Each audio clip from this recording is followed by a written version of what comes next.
Lo primero que quiero yo decir sobre este debate es que muchos han hablado aquí de las causas populares y yo creo que es una de las cosas en las que yo más me identifico en este consejo y con otros concejales aquí también presentes. Y es que esta ciudad ha tenido una idea de progreso que a veces ha sido muy errada, porque ha sido una idea de progreso muchas veces sustentada en el cemento, en lo aséptico, como si el progreso fuera la estética. Y por eso se visibiliza mucho el Tesoro y otros centros comerciales y se invisibilizan otros procesos populares que tienen historia, décadas de lucha, como los centros comerciales populares. Mientras que la élite se encarga de posicionar y traer a los turistas a Santa Fe, al Tesoro, a la Milla de Oro, le da la espalda a donde están los ciudadanos resistiendo en centros comerciales populares, que ahorita más adelante veremos, se encuentran en un descuido muy importante. Cuando hablamos de los venteros informales, aquí hay una tensión evidente, que así lo ha dicho también la Corte Constitucional, entre una población vulnerable, expuesta a grandes riesgos. Así lo dijo la Corte Constitucional en la sentencia C-211 de 2017, donde dirimía la cuestión de cómo resolver la tensión entre una gente que necesita un trabajo para poder subsistir y un espacio público que debe estar al servicio de toda la ciudadanía. Y una de las conclusiones de la sentencia, óiganme bien, es que el Estado, si bien debe garantizar el espacio público en condiciones de equidad para toda la población, también debe darle respuestas efectivas a unas comunidades que por subsistir están en las calles buscando sus ingresos, requiriendo acciones afirmativas, políticas públicas, más allá de la criminalización del ventero, de la persecución del ventero, sino respuestas efectivas para su calidad de vida, en tanto reconoció que es una población vulnerable porque está expuesta a muchos riesgos. Y sí que sufrieron con la pandemia. Quiero darles un reconocimiento a todos los que también resistieron durante la pandemia. Porque mientras muchos estábamos encerrados en las casas, haciendo teletrabajo, viendo Netflix, muchos de ustedes sufrían las consecuencias de una cuarentena que en muchos casos dejó a los venteros informales sin el sustento mínimo para poder comer. Ustedes fueron de los más afectados de la pandemia. Y eso hay que dejarlo también supremamente claro. Entonces, siendo una población vulnerable, por eso el Estado tiene que hacer acciones afirmativas. Más allá simplemente de mirar la estética de cómo queremos que sea el espacio público, es qué soluciones le vamos a dar a las familias. Porque no podemos olvidar que buena parte de los venteros informales de Medellín han llegado a la ciudad desplazados de la violencia y otras dinámicas de nuestro país. Esta ciudad es una ciudad que creció de manera dramática, exponencial, en la segunda mitad del siglo XX, por las dinámicas del país. Y creció de manera exponencial, ¿por qué? Porque el país estaba en una crisis de violencia que viene desde la guerra de liberales y conservadores hasta las guerrillas, y la gente veía en Medellín una oportunidad. ¿Por qué? Porque era una capital industrial, porque la industria textil florecía, se construía el coltejer, y para muchas familias era una oportunidad de salir adelante, y llegaron a esta ciudad, y llegaron aquí buscando oportunidades laborales, que la ciudad no tuvo cómo responder, con un trabajo digno para todas las personas que llegaban, muchas víctimas incluso. Y la ciudad no tenía cómo responderles con un trabajo digno. ¿A qué acudieron? A las calles, a rebuscarse, como nuestro Nuestros valores paisas nos hablan del trabajo, trabajo decente y digno. Y salieron a las calles a buscar su ingreso. Porque la ciudad no pudo responder con un trabajo de pleno empleo, como el que se prometía en un desarrollo industrial. Y así se construyó la historia de muchas familias de los venteros informales. No son criminales que se aliaron para tomarse el espacio público.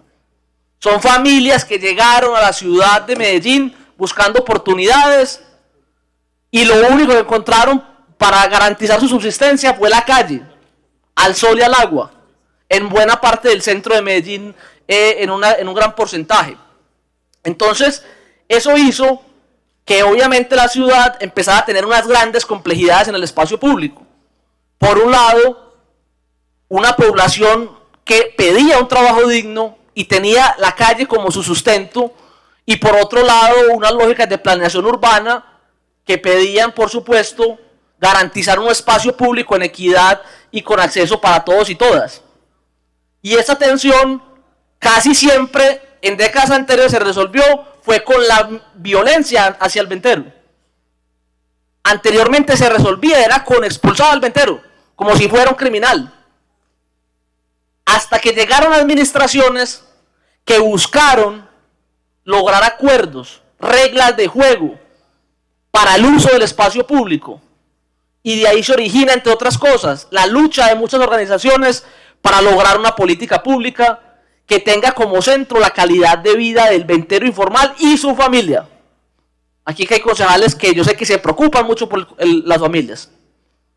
Esta política pública fue una conquista de todos ustedes, con apoyo de concejales que aquí están presentes, algunos de ellos. Una conquista que hay que decir que, como muchas políticas públicas, han terminado en el papel. Eso hay que decirlo también. ¿Por qué? Porque también está haciendo carrera en nuestra visión del Estado, que se hacen políticas públicas para celebrar un ratico y luego se engavetan sin presupuesto y ojo, sin reglamentación. ¿Cómo es posible que haya una política pública, que es ese acuerdo que fue una conquista de todos ustedes, y se demoró 8 años para reglamentar? 8 años para reglamentar una política pública. Pasó toda una alcaldía. Toda la alcaldía de Federico Gutiérrez, toda la alcaldía pasó y no se reglamentó. Eso es vergonzoso. Y apenas se vino a reglamentar al tercer año de esta. Al tercer año de esta. Pasó toda una alcaldía y 3 años, pues y casi 3 años de la actual. Y se logró reglamentar. Apenas hoy hay una hoja de ruta que clarifica la acción de la política pública. ¿Cómo es eso posible cuando hay una comunidad que lleva 8 años reclamando que eso se materialice? Y no es la primera, ni va a ser la última. Porque tenemos una fábrica de políticas públicas. Ya creamos una fábrica de políticas públicas que en realidad son acuerdos de papel, normas de papel. En ese asunto de creer que las leyes resuelven los problemas públicos, pero sin presupuesto, sin voluntad política, y ahí me quiero enfocar.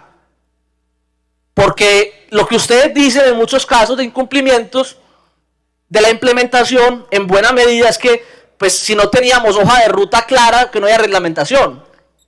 La reglamentación aterriza el cómo.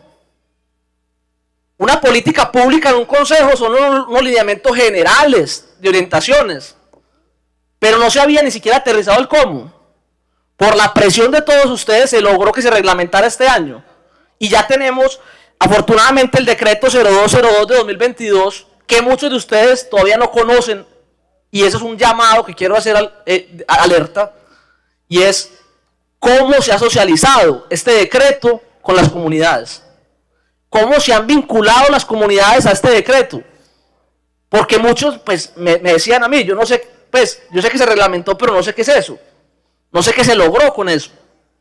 Y tampoco hacemos nada reglamentando sin contar con las comunidades y la participación activa. Entonces, la primera alerta grande que hay en este proceso de implementación es la demora en la reglamentación. La segunda gran alerta, que lo dijeron muchos de la comunidad, es que Aquí se ha vuelto costumbre decir que el que aparece como responsable es el único que debe estar interesado en el tema. Entonces, como si el único que debiera estar interesado en esta política pública es la Subsecretaría de Espacio Público. Eso no dice la política pública. Eso no dice el acuerdo municipal y eso no dice la reglamentación. Por el contrario, habla de atención integral y especifica, cada una de las secretarías que están aquí sentadas no están de paseo. Cada una tiene una función en esta política pública. Sapiencia, dar becas específicas y afirmativas a los venteros informales y sus familias. Educación, acompañar procesos de emprendimiento de los estudiantes, de las familias, de los venteros informales para propiciar la formalización. Desarrollo económico, incentivar la formación a través del SENA, entre otros, para que haya un proceso de formalización real. Y así me podría quedar con cada una de las secretarías que está aquí incluidas, porque cada una tiene una responsabilidad específica en el acuerdo y en la reglamentación. Y haberlo citado hoy a todos es también darles un mensaje de que es que no es solamente espacio público. La política pública es integral. Salud, educación, sapiencia y todos los que están aquí presentes, mujeres, que ahorita la concejala adora hablar de eso. Entonces, además de la falta de reglamentación, que ya se subsanó afortunadamente, está el tema de que ha faltado esa visión integral de la política. Y entonces, ¿qué ocurre? Hay baches en la información. Porque es que a mí no me puede responder una secretaría que es que ella tiene una oferta abierta para todo el mundo y que no sabe cuántos de los que acceden son venteros informales o familias de venteros informales. ¿Por qué no me puede decir eso? Porque eso contradice la política pública. La política pública, doctor Juan Felipe, habla de acciones afirmativas. Y una acción afirmativa no es lo que le doy al resto. Eso justamente es lo contrario de una acción afirmativa. Si yo a todo el mundo lo trato igual, no hice ninguna acción afirmativa. Tengo una oferta para la ciudadanía, por ejemplo el INDER. Tengo una oferta para toda la ciudadanía. Ah, que eventualmente se metió un ventero. Bien, pero eso no fue una acción afirmativa. Una acción afirmativa es la oferta específica que hago para una población que el Estado mismo ha dicho que es vulnerable. Entonces no es válida las respuestas de algunas secretarías que dicen, sí, algunos se presentaron a nuestra oferta. No, ¿cuál es la oferta específica derivada de esta política pública que ustedes tienen para la población de los venteros informales y sus familias? Eso es lo que dice la política pública. Ahora, si no están de acuerdo con la política pública, entonces tienen que venir a cambiar el acuerdo municipal y decir que no va a haber acciones afirmativas, sino simplemente los venteros participan como todo el mundo, en la oferta del INDER, en la oferta de sapiencia, en la oferta de juventud, en la oferta de cultura. Pero mientras esté vigente este acuerdo, es nuestra responsabilidad como consejo garantizar que en efecto haya un cumplimiento estricto de lo que aquí se dispone. Y yo estoy de acuerdo con algo que dijo una persona que intervino ahorita, que también nosotros somos culpables de sacar tantos acuerdos que terminan incumplidos, sin el debido seguimiento. Y por eso es que hoy hemos dedicado esta sesión, justamente para encontrar caminos, rutas, de que esto no siga ocurriendo. Entonces, esa falta de articulación se pretende resolver con el Comité de Atención Integral, que fueron casi todos los que hablaron al principio como expertos. Pero se necesita una participación más activa y más decidida de todas las secretarías responsables. No solamente de quien esté a cargo de espacio público en concreto. También quiero decir que falta información. Se habla de un subregistro importante de los venteros informales. ¿Cómo vamos a hacer acciones afirmativas si no está la información? Es muy complejo. Si no hay categorías específicas que permitan la trazabilidad de la administración para las acciones afirmativas de esta población, que reitero, es vulnerable y por eso requiere atención específica. Algunos datos generales que me parece importante pues, mencionar en este debate es que se tiene, digamos, un registro de 26.611 venteros informales, haciendo la claridad de que casi que hay un consenso y que hay un subregistro. Hay un consenso. Hay estudios que hablan de que son 35.000. Otros hablaban ahorita de 50.000. No sabemos con la pandemia si esto se ha venido disparando o no. Por este subregistro. Se habla de que para los datos que hay oficialmente solo el 11% son migrantes. También es un mito decir que es que todos son venezolanos. No, esto es un asunto que lleva décadas en Medellín, sin solución efectiva. Entonces no es un asunto, puede que haya complejizado la llegada de extranjeros, pero la problemática ha estado durante décadas y es en su gran mayoría de gente de aquí. También hay que decirlo. El 43% de los 26.000 son mujeres, según datos que entrega la Subsecretaría de Espacio Público, que además ya tienen otras brechas acrecentadas por las propias de los venteros informales. El 3% son jóvenes, el 40% son adultos, el 28% adultos mayores. Doctor Luis Bernardo. Personas que vemos en las calles. Hombre, que uno muchas veces se pregunta, ¿por qué no tiene una pensión? ¿Por qué? O sea, y de verdad yo lo digo pues de manera honesta a todos ustedes, sin afán pues de verdad de populismo. Uno a veces se pregunta y lo siente y le duele. ¿Qué hizo mal la sociedad para que este señor lleve trabajando toda la vida y no tenga una pensión digna para estar en su vejez? Y tenga que estar recibiendo la contaminación de las calles del centro de Medellín, tenga que estar recibiendo la inseguridad de las calles del centro de Medellín sin una pensión digna. Por eso una promesa de la política pública es resarcir esa situación y evitar que pase a futuro. Que los que hoy no son adultos mayores no vivan lo mismo. Eso es una promesa de la política pública. Es bueno saber en qué va. Si sí vamos a cumplir eso. O si muchos de los que están hoy aquí, que no son adultos mayores, los veremos más adelante en la misma situación. Eso es lo que necesitamos ver, si la política pública sí va a cumplir esa promesa o no, de garantizar una seguridad social digna a esta población vulnerable. Aquí vemos el dato de los datos que hay, pues, insisto, hay subregistro y hace falta mejorar los mecanismos técnicos de análisis de información. Pero de lo que hay, vemos cómo se distribuyen en las comunas y corregimientos. Y vemos también la concentración tan importante que hay en la comuna de La Candelaria o el centro. De la complejidad del centro. Miren de verdad la tabla. Esto es un debate que tiene un gran porcentaje del centro de Medellín. De lo que pensamos que debe ser el centro de Medellín. 12.736.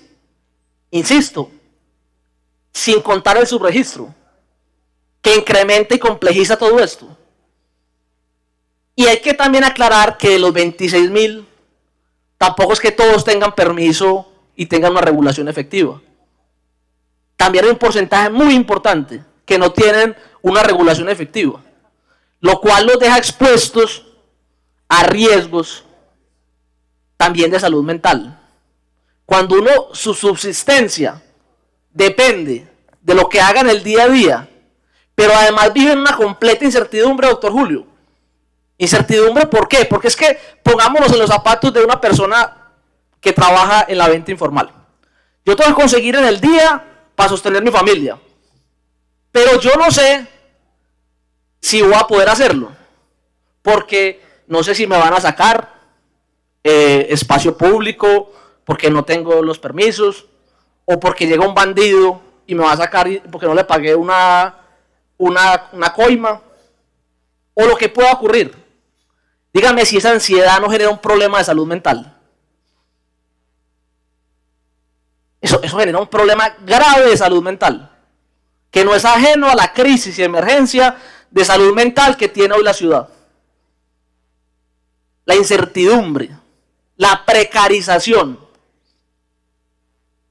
No nos podemos acostumbrar a eso. Eso no puede ser la regla. Y mientras una persona viva en esa situación, no podremos estar tranquilos los que nos dedicamos al ejercicio de lo público. Estos son algunos de los riesgos que en materia de salud porque esta política pública, entre otras cosas, habla de un mínimo vital, de calidad de vida, y efectivamente encontró grandes riesgos en ustedes y sus familias por la situación que viven a diario. Por ejemplo, aquí están algunos de los riesgos que presenta la administración. El ruido.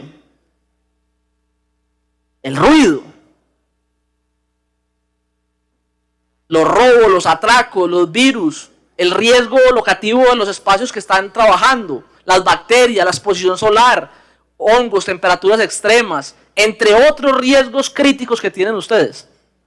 Y ojo, también hay que decirlo, riesgos mayores que el resto de la población y en muchos casos con menor acceso a la salud. Entonces se genera un círculo vicioso, mayor exposición y peor calidad de la salud que recibo. Eso es un círculo de precarización, que por eso es que requiere acciones afirmativas. No es porque somos caprichosos, porque estamos identificando una vulnerabilidad específica en estos riesgos y otros. Esta dicotomía, que es la que trata de resolver la Corte Constitucional entre venteros informales y el espacio público, es importante. ¿Por qué? Porque digamos que aquí hay un cruce de derechos, ¿cierto? Pues digamos que lo... Perdón, concejal. Señor secretario de Juventud, por favor, que esta es una situación de control político contra usted. Siga, por favor. Gracias, presidente. Entonces, esta dicotomía entre los venteros y el espacio público cruza varios derechos. Claro que hay un derecho a un espacio público de acceso para todos. Eso es un derecho. Y también hay un derecho al trabajo digno. Y a que una familia pueda conseguir su subsistencia. Hay un cruce de derechos. ¿Cómo resuelve uno como Estado ese cruce en los derechos? Sí, reconocemos que hay un cruce de derechos. ¿Cómo se resuelve? Hay varias salidas, que Medellín ha implementado algunas de ellas en sus políticas públicas. Algunas acertadas, otras no tanto, otras definitivamente fallidas. Una opción que para muchos ha sido la opción es simplemente desplazar los venteros. Eso es una opción para muchos. Desplace los venteros y no de soluciones. O sea, usted optó por uno de los derechos cercenando el otro. Eso no es responsable del Estado. Más cuando hay familias que dependen de eso. Eso no es para nada responsable del Estado. Esa solución para mí no debería ni siquiera considerarse. Mandar el SMAT, sacar a todo el mundo y de malas, cada quien se arregla con lo suyo. Esa es una opción, pero hay otras corrientes. Por ejemplo, la que estamos viendo en las imágenes, frente a Boyacá. Poner unas reglas de juego, que yo sé que los venteros con los cuales he recorrido el centro, las respetan. Y los que están aquí, la gran mayoría que conozco, son los garantes del respeto de reglas de juego, en el cual estos derechos aparentemente, digamos, colisionando, logran un punto de equilibrio. Les voy a contar una anécdota, no es una anécdota, una referencia a una reflexión que hace un filósofo que a mí me gusta mucho, que se llama Arthur Schopenhauer, en un libro que se llama Parerga y Paralipómena. Lo que él dice es que pensemos en una comunidad de erizos, ¿cierto? Resulta que la comunidad de erizos, un momento a otro les dio frío. Entonces, ¿qué hicieron? Pues se juntaron. ¿Y qué ocurrió? Se chuzaron. Les dio frío, entonces tuvieron que juntar y se chuzaron. Entonces se volvieron a separar. Y les volvió a dar frío. Entonces se tuvieron que volver a juntar. Y se chuzaron otra vez. Hasta que encontraron un equilibrio en el ejercicio del ensayo y error. Un equilibrio que permitió que no estuvieran lo suficientemente lejos para sentir frío, pero tampoco lo suficientemente cerca para chuzarse. Esa regla de juego es la salida que se debe encontrar a esta situación de colisión de derechos. Ni tanto que afecte el derecho a la ciudadanía al espacio público, pero tampoco la solución extrema de desalojar en una visión aséptica del progreso. Entonces, eso, digamos, es una reflexión porque Medellín ha hecho avances muy importantes en esa segunda ruta. Encontrar reglas de juego que se respeten. Albeiro me decía que si no estuvo mal en la alcaldía de Alonso Salazar, lograron formalizar unos acuerdos que todavía hoy se cumplen. Y ellos mismos son garantes de que se cumplan. Y si un compañero los incumple, ellos mismos van y dicen, cuidado, nos afecta a todos. Porque quien viola el equilibrio, daña el equilibrio para todos. Y la misma comunidad se regula. Son acuerdos mínimos en una solución ponderada de derechos, donde el derecho al trabajo no termina cercenado. La T de Alhambra, que ahorita la concejala va a hablar de eso. Un ejemplo también de reglas de juego. Peatonalización de procesos como Carabobo, por ejemplo, que tuvo otras fallas, sí, pero permitió dinamizar el comercio, permitió fomentar ciertos equilibrios. El centro cada vez más debe avanzar a la peatonalización y a mayores equilibrios entre los comercios, formal e informal. Menos carros contaminantes, más ciudadanos en las calles, más comercio digno, de calidad, es lo que debe esperarse del centro. Una solución que se le dio a esta situación problemática de colisión de derechos desde hace décadas ha sido la construcción de centros comerciales populares, como la promesa que le hicieron a muchos venteros informales para salir del espacio público, pero que la verdad, y yo sí invito a los compañeros y compañeras concejales y concejalas que vayan a los centros comerciales populares y van a ver de verdad el deterioro en el que se encuentran. Deterioro que está llevando esto a que sea un detrimento.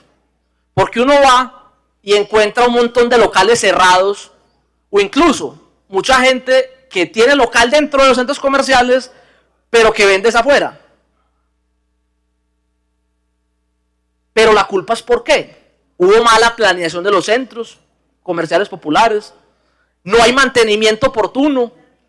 Un centro que se está cayendo, ¿a quién le provoca entrar a comprar badminton en un centro comercial que está cayendo? Sin ningún mantenimiento. Aquí vemos algunas imágenes de algunos de esos centros que yo estuve visitando recientemente. Juanambú, Quincalla 1, Quincalla 2, muchos ubicados en el centro de Medellín, donde no se lleva ningún turista, donde no se fomenta de ninguna manera, porque es que el descuido es sistemático. Entonces, si esa era una de las soluciones y está en esta situación, ¿qué podemos esperar? ¿Qué podemos esperar nosotros, los que nos interesan estas soluciones y no la represión, cuando las alternativas que hemos tomado fallan estructuralmente? Yo creo que los centros comerciales populares tienen sentido, así como los módulos debidamente planeados, si cuentan con dos cosas: con la voluntad restricta de sostenerlos dignamente y con la participación activa en la planeación y ejecución de todas las comunidades de venteros. Eso sí es una muy buena solución, pero lo que hay hoy no. Lo que hay hoy en muchos casos es detrimento. Como yo creo que estos módulos, estos centros comerciales son verdaderamente transformadores, más que los otros, que son netamente de intereses comerciales y capitalistas. Estos centros comerciales tienen un enfoque de economía circular, un enfoque de verdad desde la base, desde la base de la economía popular. Y la recuperación del centro debe empezar urgentemente, y le digo al nuevo gerente del centro, con dignificar estos espacios. Dinamizarlos, dignificarlos, darles un real sentido. Y ahí sí, encuentre soluciones distintas a sacar a los venteros de las calles. En otro momento hablaremos de los criminales que se aprovechan de esta necesidad, que no he querido que sea el centro del debate, porque el centro de este debate es la calidad de vida de los venteros. En otro momento hablaremos de esos bandidos. En otro momento hablaremos de los bandidos que se aprovechan de la necesidad y de la ausencia del Estado. Pero por ahora es un elemento importante. Mire, por ejemplo, esto del Parque Arví, que nos lo decía ahorita una compañera de la intervención. Un parque que recibe mucho turismo, que hace parte de la innovación de la ciudad de Medellín, pero que mire las oportunidades que le dan nuestros venteros informales. No es justo que pensemos en un progreso sin la gente más humilde. Un progreso para los que vienen aquí a pasear y ya. Y la gente humilde de Medellín, ¿qué? Un llamado especial al Parque Arví. Construyan con las comunidades, o si no, no hay progreso de nada. Ya se me está acabando el tiempo. Yo tengo un compromiso con el vicepresidente de cumplir estrictamente lo que me corresponde. ¿Cierto? Luis Bernardo también. El mercado de las segundas oportunidades. Yo sí me quiero ir de esta sesión con todas las claridades sobre este mercado. La situación que hay hoy para muchas de estas familias es preocupante porque son promesas incumplidas sistemáticamente, de desalojo en desalojo, y son estigmatizados cuando ahorita mismo nos mostraron que hasta un sentido ambiental y de economía circular tienen en la sociedad, que valoro mucho esa intervención, porque aquí mucha gente trata despectivamente ese sector, y la función social que está cumpliendo debe reconocerse. Y la pregunta es, ¿este mercado y las soluciones para esa población, para cuándo? ¿Cómo? Y yo me quiero ir de ese debate con esa tranquilidad por parte de la administración. Podemos avanzar.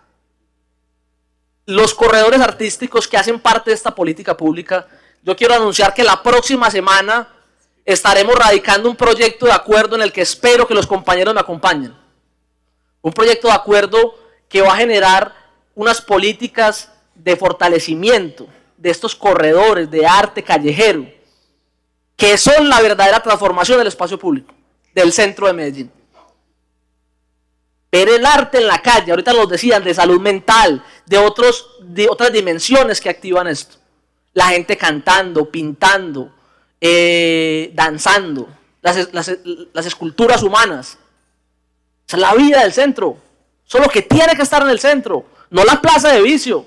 ¿Cómo es posible que ahorita alguien decida que no los dejaban hacer arte en un parque y vaya uno al parque y lo que ve son un montón de jíbaros? O sea, es que son las contradicciones del mundo en el que nosotros nos tocó vivir. Se persigue al artista mientras el jíbaro hace fiesta. Eso no puede seguir ocurriendo en el centro de Medellín. El centro de Medellín es para los artistas, no para los jíbaros de ciertos grupos criminales. Persigan a los criminales y dignifiquen a los artistas. Y en ese proyecto de acuerdo trataremos más ampliamente esa dimensión de esta política pública. Quiero terminar haciendo un llamado a todas las secretarías, entidades aquí presentes, a que le respondan a la comunidad qué han hecho para mejorar su calidad de vida. Cómo internamente han cumplido con lo que dicta la política pública. Ya los escuchamos a ellos, esperamos que ustedes también les den las claridades de que no ha habido inacción, y si la ha habido, ¿cuál es el compromiso? Nos importan las soluciones, más que venir a quejarnos.